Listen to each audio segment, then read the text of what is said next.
안녕하세요. 한재훈입니다. 논어 8일 제3 9번째 강의를 시작하겠습니다. 이번 강의는 21장부터인데요. 21장은 내용이 좀 길어서 두 개로 화면을 나눴습니다. 애공이라고 하는 임금이 있었습니다. 이 역시 노나라의 공자 당시 노나라의 임금이었습니다.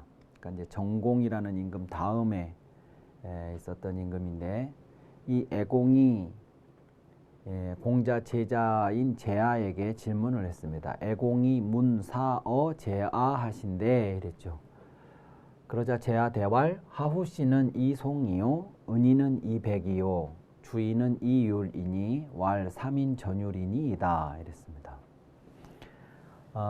애공이 제아에게, 제아는 말씀드린 것처럼 공자의 제자인데요.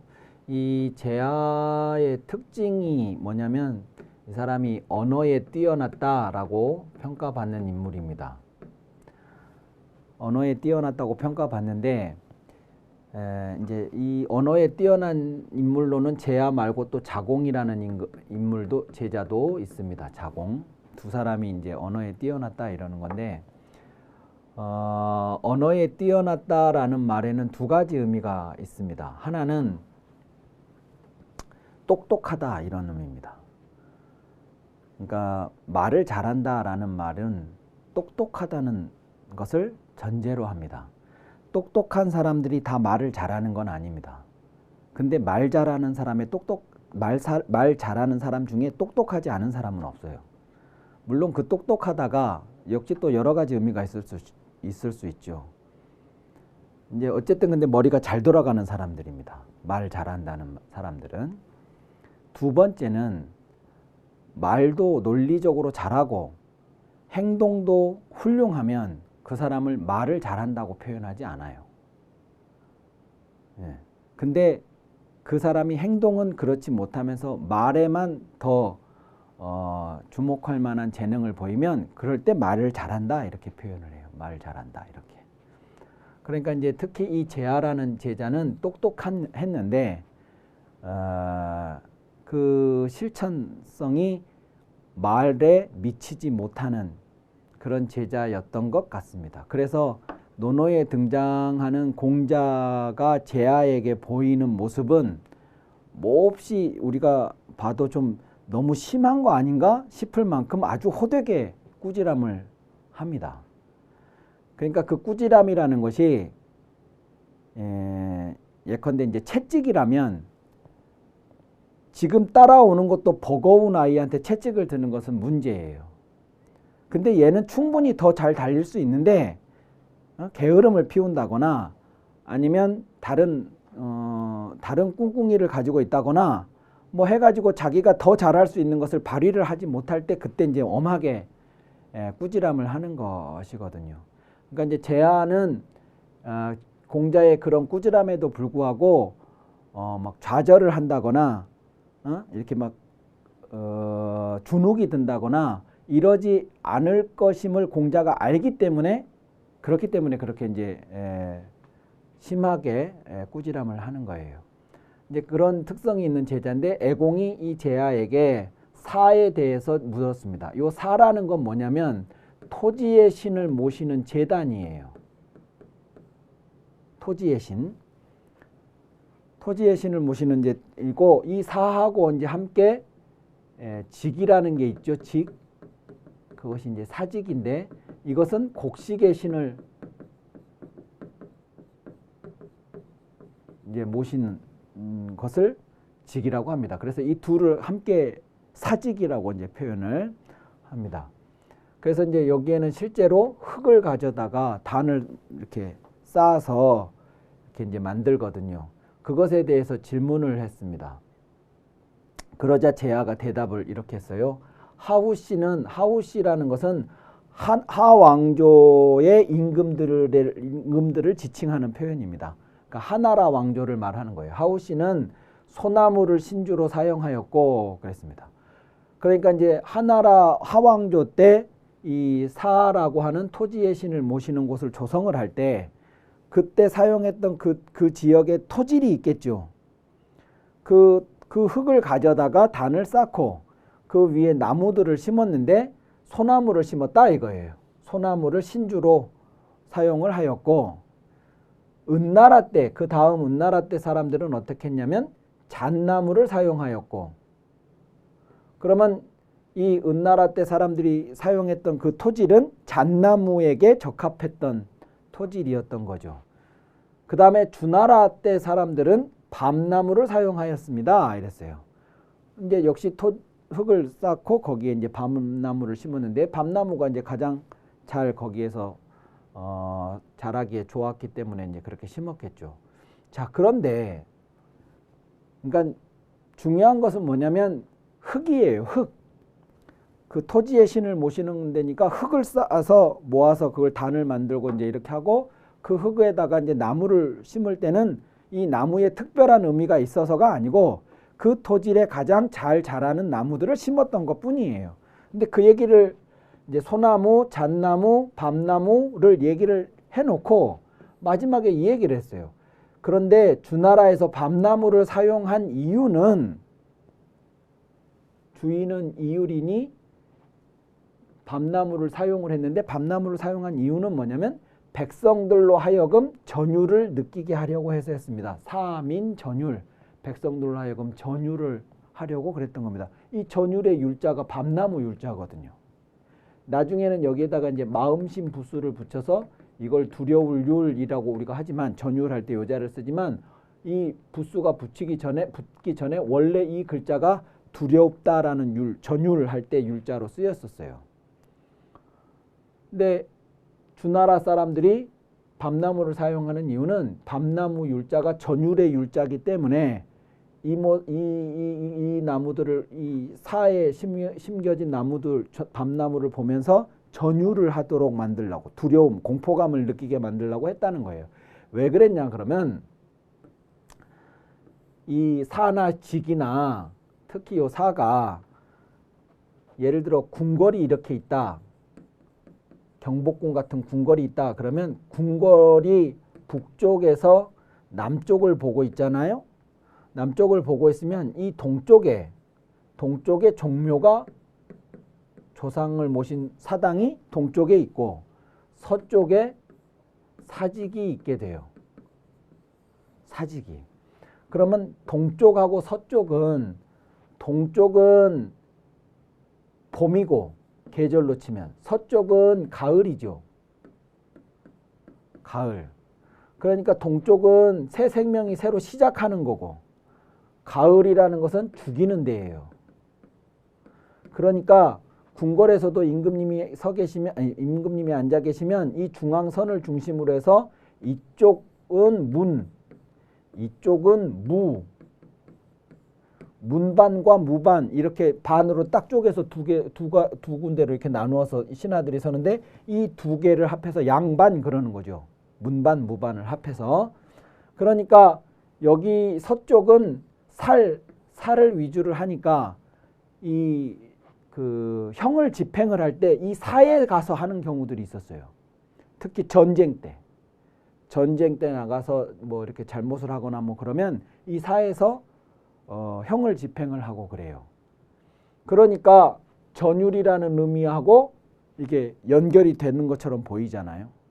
그러니까 이 사에다가 여기서 이제 이 사에서 그런 형을 집행을 하는데, 사형을 집행을 하는데, 그 사에 밤나무를 심어 놓은 이유는 전율이라는 의미를 사람들한테 환기시키기 위해서입니다. 이렇게 제아가 얘기를 한 거예요. 근데 이게 진짜가 아니고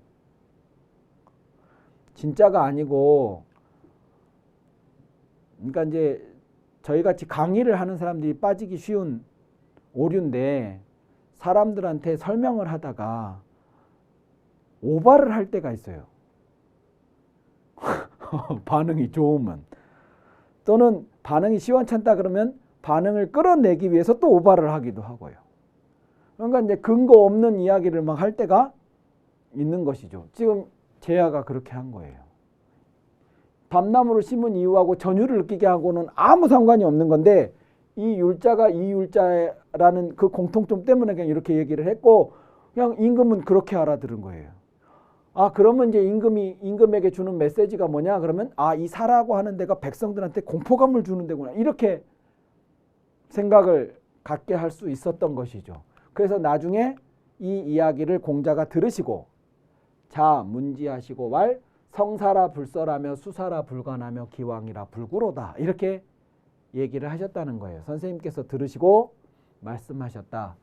이미 끝난 일이라 내가 따지지 않으며 마무리된 일이라 말하지 않으며 이미 지나간 일이라 탓하지 않겠다. 그랬습니다. 그러니까 이미 임금한테 얘기를 해버린 거라 이거죠.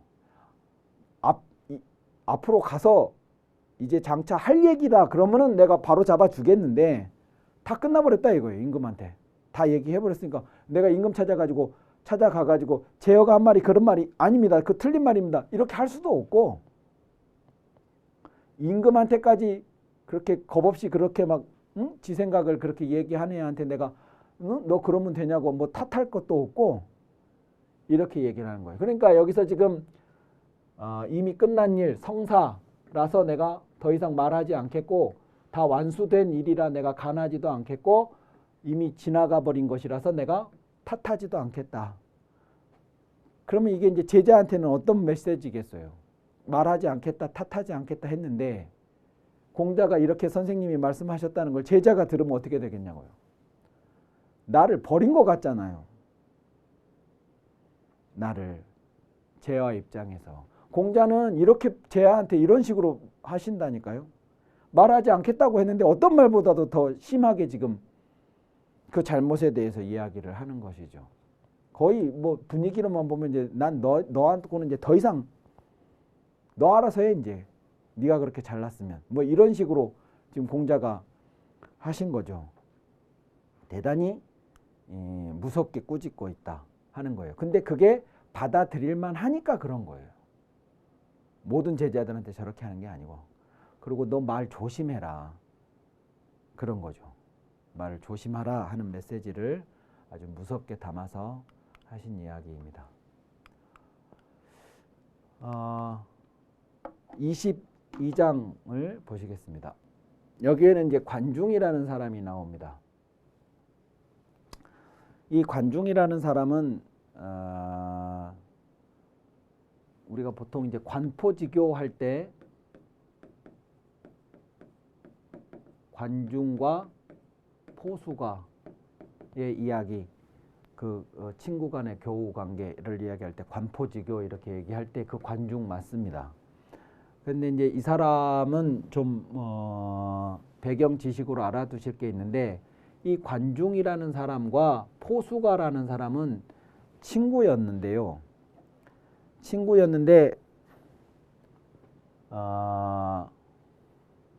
이 관중이 나중에 뭐라고 얘기를 했냐면 생하자 부모, 나를 낳아주신 분은 아버지 어머니 부모님이고 지하자,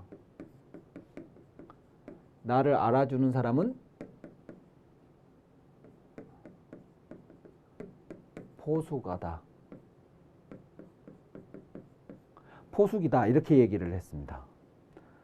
그러니까 생하자 부모 지하자 포숙 이렇게 이야기를 했어요. 그럴 만큼 세상에서 나를 알아주는 유일한 친구가 포숙이라고 했어요. 왜 그랬냐 그러면 포숙이하고 관중하고 같이 어떤 동업을 했는데 이윤이 남으면 동업을 해서 이윤이 생기면 포숙 관중이가 다 가져가 버린 거예요. 그러니까 사람들이 막 이럴 수가 있냐 같이 동업을 했는데 왜 제가 다 가져가냐고 저거 욕심쟁이라고 막 못된 놈이라고 사람들이 그럴 때 포숙은 뭐라고 했느냐 그러면 포숙에게는 늙은 어머니가 계시다. 그 다음에 전쟁에 나갔는데 관중이가 도망을 가버렸어요. 병사로 참여했다가. 그래가지고 사람들이 막 겁쟁이라고 막 비난을 할 때도 포숙이는 관중에게는 늙은 어머니가 계시다. 관중이가 죽으면 어머니를 보살필 사람이 없다. 그러면서 또 그렇게 얘기를 해주고. 그러니까 이제 남들이 봤을 때는 아주 나쁜 놈이라고 지탄할 만한 일들을 해도 포숙은 그걸 다 이해를 해주고 다 감싸주고 그러니까 이제 관중이가 이렇게 얘기를 하는 겁니다. 낳아준 건 부모지만 나를 알아주는 건 포숙이다 이렇게. 그렇게 했었는데 나중에 이제 결정적으로 이 두 사람이 갈리게 되는 것이 포숙하고 관중이 주인을 섬길 때 다른 사람을 섬깁니다. 왕자들이 다른 왕자들을 각각 이게 이제 첫 번째 왕자를 포숙이 섬기고 두 번째 왕자를 관중이 섬기게 돼요. 그래서 이제 왕위를 놓고 이제 그 전쟁을 하게 됩니다. 내전을 하게 되는데 결국은 이 포숙이 모셨던 이 사람이 임금이 됩니다. 제나라의 임금이 되고 나중에 그 사람이 이제 제환공이라고 하는 인물이 되는데 이 제환공 임금이 됐는데 이 사람이 임금의 자리에 오르기까지 가장 골치를 썩겼던 인물이 관중입니다. 그리고 실제로 죽음의 고비를 넘기기도 하고 이제 그렇다 보니까 이 왕자가 자기가 임금만 되면 제일 첫 번째로 죽일 놈이 이놈이라고 생각을 했었어요. 그랬는데 이제 실제 이제 임금이 돼서 얘를 잡아다가 죽이려고 그랬죠. 그랬는데 요 이번 왕자를 같이 섬겼던 다른 사람들은 자결을 하거나 뭐 그렇게 했는데 관중이는 스스로 이 사람이 죽었음에도 불구하고 자기가 모셨던 임금이 죽었음에도 불구하고 자기는 죽지 않고 생명을 부지하고 있다가 그러고 있었는데 이제 이 사람이 이걸 이제 죽이려고 하니까 포숙이 자기 주인에게 이렇게 얘기합니다. 만약에 당신이 이 제나라의 임금이 되는 걸로 만족하신다 그러면 저 혼자여도 충분합니다. 그런데 만약에 제나라가 아니라 더 넓게 더 큰 꿈을 꾸신다면 저 가지고는 안 됩니다. 그럼 어떻게 해야 됩니까? 그러니까 관중을 쓰셔야 됩니다. 이렇게 하죠. 그러니까 다른 사람은 몰라도 관중은 안 된다고 이 사람이 나를 죽이려고 했던 놈인데 그놈을 내가 어떻게 쓰냐고 막 그래요. 근데 계속 설득을 하죠. 포숙이. 그래서 결국 이 사람이 관중을 씁니다. 그리고 관중이 재상이 돼요. 포숙이 재상이 되는 게 아니라. 그래서 이 관중이 이 사람을 역사에 남을 제환공으로 만들어놔요. 이제 그러니까 이 관중이라는 사람이 그 이후의 역사, 춘추 시대를 연 사람이에요. 이 사람이. 우리가 춘추 전국시대 할 때 그 춘추 시대라고 하는 그런 현상을 연 대표적인 이제 인물인데 이 사람에 대한 이제 평가가 이제 다양합니다.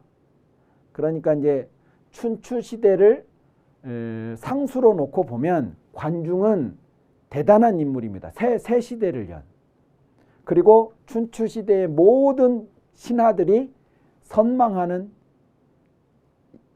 신하형이 되는 거예요. 하나의 전형이 되는 거죠. 자기 임금을 이제 제후들 중에 가장 강력한 제후로 만들어 놨으니까.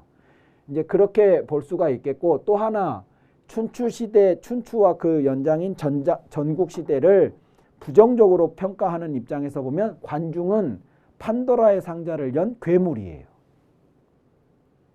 이런 나쁜 세상을 가져온 장본인이니까. 그래서 이제 평가가 엇갈립니다. 그런데 후자 쪽 관점, 그러니까 춘추 전국 시대라고 하는 이 혼란한 현상을 가져온 주인공, 괴물로서 관중을 평가하는 인물이 대표적인 게 맹자예요. 그런데 공자는 아직 전국 시대까지 이제 전개가 안 됐기 때문에 그래서일 수도 있겠고 공자는 관중을 긍정적인 면과 부정적인 면을 같이 평가를 합니다. 그래서 이제 여기서는 이제 어떤 사람과 관중에 대해서 인물평을 하고 있는 장면인데 자왈 관중직이 소재라 이랬습니다. 관중의 그릇이 작다 이랬어요. 그러니까 이것은 조금 부정적으로 설명을 하는 것이죠. 관중의 그릇이 작다 이렇게 하니까 혹자가 호괄 관중은 검호이까 그랬죠. 관중은 검소했습니까 이랬습니다. 그릇이 작다 그러니까 이 작다라는 표현을 검소하다로 해석을 한 거예요. 이 혹자가. 왜 그랬냐 그러면 이 혹자는 이 관중이라는 사람을 긍정적으로 평가하고 싶기 때문이에요. 그러니까 작다는 표현이 검소라는 표현으로 받아들여지는 것이죠. 그렇게 확인하고 싶은 거예요. 그래서 검소합니까? 이랬어요. 그러니까 공자가 뭐라고 했냐면 왈 관시 유 삼귀하며 관사를 불섭하니 언득거밀이요. 언득거밀이요. 어찌 검소하다 할 수 있겠는가? 이랬어요. 근데 그 이유가 뭐냐면 관중은 삼귀를 소유하였고 가신의 일을 겸직시키지 않았으니 어찌 검소하다고 할 수 있겠는가 이제 이랬는데 요 삼귀라는 것은 두 가지 설이 있는데 삼귀라고 하는 누대 삼귀대라는 누대라는 게 이제 그 높은 그 정자 같은 거 누대 있죠? 누대를 지어놓고 이름을 삼귀대라고 이제 했다고 하는 건데 그러니까 이제 그 삼귀대라고 하는 누대가 아주 화려하고 사치스러운 이제 그런 누대였다는 것을 이제 보여주는 것이고 이제 또 하나는 삼귀라고 하는 것이 여자가 시집을 올 때 제후에게 어떤 그 부인이 될 여자가 시집을 올 때 그럴 때 자기 혼자만 한 몸만 혼자 오는 것이 아니고 이제 그 시집 오는 여자의 뭐 동생들이라든가 막 이렇게 해서 뭐 이종 사촌 막 이런 여자들까지 다 같이 옵니다. 그런 거를 삼귀라고 그래요. 이제 그 친동생 뭐 이종 사촌 동생 이런 사람들이 다 같이 시집을 이 귀자가 그때는 이제 시집 온다는 뜻인 것이죠. 귀자가 돌아올 귀자가. 그래서 이제 그런 것들이 제후에게만 허용이 되는 건데 이 관중이 제후도 아니고 제후의 가장 강력한 제왕공의 재상이었으니까 권력이 어마어마했겠죠. 웬만한 제후보다도 더했겠지만 그렇다고 해도 대부인데 그런데 대부가 제후들에게나 허용되었을 삼귀의 그 결혼을 했다 이거예요. 그래서 높은 화려한 사치스러운 누대를 소유했다 이렇게 해석을 하기도 하고 삼귀의 방식으로 이제 아내를 맞이했다 뭐 여자들을 뒀다 이런 의미로 해석을 하기도 하고 요게 이제 두 가지 해석이 있습니다. 그 다음은 관사를 불섭이라는 것은 이제 뭐냐면 지난번에도 설명을 드렸듯이 이 국에서 신하를 뽑는 게 있고 이 국의 권력을 독점한 어떤 대부의 집안에서 자기의 신하를 등용을 하는 경우가 있습니다. 그러면 이 집안의 대부가 국정을 전횡을 하는 사람이면 자기 밑에 자기 직속 신하들을 데리고 어떤 현안에 대해서 논의를 하고 거기서 결정된 것을 국정에 반영을 해서 국책으로 결정을 해요. 그러니까 요 국에서 채용한 이 신하들은 내 말을 듣는 사람도 있고 안 듣는 사람도 있겠지만 이 사람들은 이제 내가 선발한 사람들이니까 내 뜻에 따라서 움직여주는 신하들이죠. 이 신하들하고 국가 현안에 대해서 논의를 해가지고 그걸 결정해서 국정에 반영을 시켜요. 그러니까 이 집안에서 나라를 운영을 하게 되는 거죠. 그러려고 가신을 이제 두는 거예요. 그 사람들을 가신이라고 그래요. 공적인 신하가 아니고 사적인 가문의 신하인데 그 가문의 신하가 가문을 넘어서서 이제 국가 정책을 좌지우지하는 이제 그런 것이죠. 이제 그렇게 대부 집안에서 채용한 신하를 가신이라고 하는데 이 국의 신하 같은 경우에는 여러 부서를 각각 다 둬가지고 이렇게 해서 담당자들을 따로 별도로 둬야 되겠지만 이 가라고 하는 것은 이런 식으로 이제 하지 않을 때는 일반적으로 대부의 집안에서는 그러니까 다시 말씀드리면 이런 가에서는 외무를 담당하는 사람, 내치를 담당하는 사람, 법을 담당하는 사람, 문화를 담당하는 사람이 다 따로따로 있잖아요, 부서가. 그런데 가는 그렇게 큰 것이 아니니까 조직이. 그러니까 한 사람이 바깥 일도 보고 안에 일도 보고 뭐 막 할 수가 있는 것이죠. 요 섭이라는 게 그거예요. 섭이라는 게 겸한다 이런 뜻이에요. 근데 이 관중은 자기 집안의 일을 섭직을 시키지 않았다 이거예요. 그러니까 그 얘기가 무슨 얘기냐면 자기 집안에다가 신하들을 많이 두고 마치 이런 식으로 그렇게 했다 그 얘기예요. 그러니까 이런 사람을 어떻게 검소하다고 할 수 있겠냐 이런 것이죠. 그러자 혹자가 다시 물었어요. 연즉 관중은 지레오이까? 그렇다면 관중은 예를 알았습니까? 이랬죠. 예를 잘 알아서 예를 시행하려다 보니까 이제 그렇게 된 것이냐고. 그러니까 공자가 뭐라고 했냐면 방군이야 수생문위원을 관시 역수생문하며 방군이야 위 양군지호의 유 반점위원을 관시 역유 반점하니 관시 이 지레면 숙부지레리요 이랬습니다. 나라의 군주 임금이어야만 생문이라는 것을 생문을 세운다. 이 생문이라는 게 뭐냐면 그러니까 논어를 공부하시려면 중국 영화도 좀 보셔야 합니다. 예를 들어서 이런 집이 있어요. 이런 집이 있는데 여기가 뭐냐면 담이에요. 담이 이렇게 세워져 있어요. 이렇게 세워져 있고 여기에 문이 있어요. 문이. 그러면 여기는 이제 담벼락이니까 이런 데서는 이제 이렇게는 못 들어가고 요 문을 통해서만 들어가요. 이 내부로. 그럴 때 이제 여기 집은 이쪽에 이렇게 이제 있는데 요 집으로 가기 전에 요 문을 들어서면 여기에 담벼락 같은 것들이 세워져 있어요. 중국 영화에 보시면 고위 관료 집이라든가 이런 데는 요 내부가 요 바깥에서 바로 보이지 않도록 여기다 담 같은 걸 세워놔요. 벽 같은 걸. 그것을 생문이라고 그래요. 색문, 문을 가린다 이런 뜻이에요. 그 생문이라는 것을 나라 임금들이어야 생문이라는 걸 세운다 이거예요. 자기 집에. 그런데 관씨가 임금도 아니면서 또한 그 생문을 세웠다. 또 나라 임금이어야 위 양군지호에 그런데 두 나라 임금이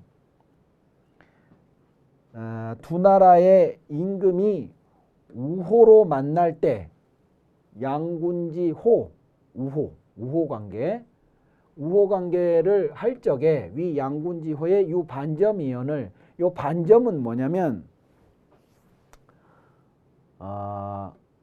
이 사람이 이렇게 의자에 앉아 있어요. 이 사람도 이렇게 의자에 앉아 있어요. 네? 이것도 이제 중국 영화를 보시면 나오는 거예요. 여기 앉아 있으면 이 사람들이 마주보고 앉아 있는 게 아니고 정면을 보고 앉아 있어요. 이제 비스듬하게 앉아 있겠죠. 그런데 이 사람들과 이 사람 의자 사이에 여기에 뭐가 이런 게 있어요. 그러면 이게 뭐냐면 여기에다 이제 찻잔이나 술잔을 놓고 여기에 이제 술이나 차를 따라주면 마시고 여기다가 내려놓는 테이블이에요. 말하자면. 그것이 반점이에요. 그러니까 이 반점이라는 게 그때만 하더라도 임금들이 이 A라는 임금과 B라는 임금이 상호 방문을 했을 때 우호를 다지면서 환담 나누고 그럴 때 여기에 사이에다가 두는 그 설치물인데 그 임금들이 우호 관계를 할 때 반점이라는 걸 두는 건데 관씨가 역시 반점을 소유했다 이거예요. 자기 집에다가. 이런 관씨가 만약에 얘를 안다면 누가 얘를 알지 못하리요.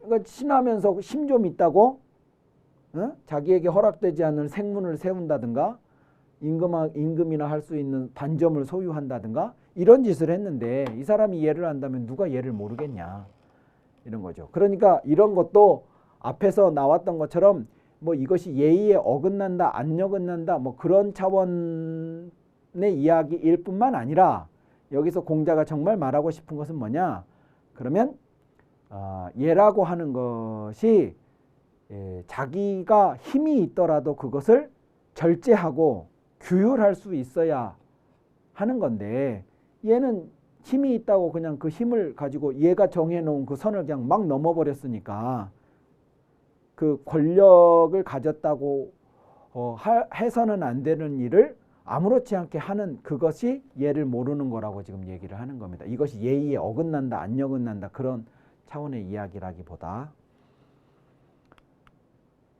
자 23장은 다음 시간에 이어서 하도록 하겠습니다. 오늘은 이번 강의는 이것으로 마치겠습니다. 감사합니다.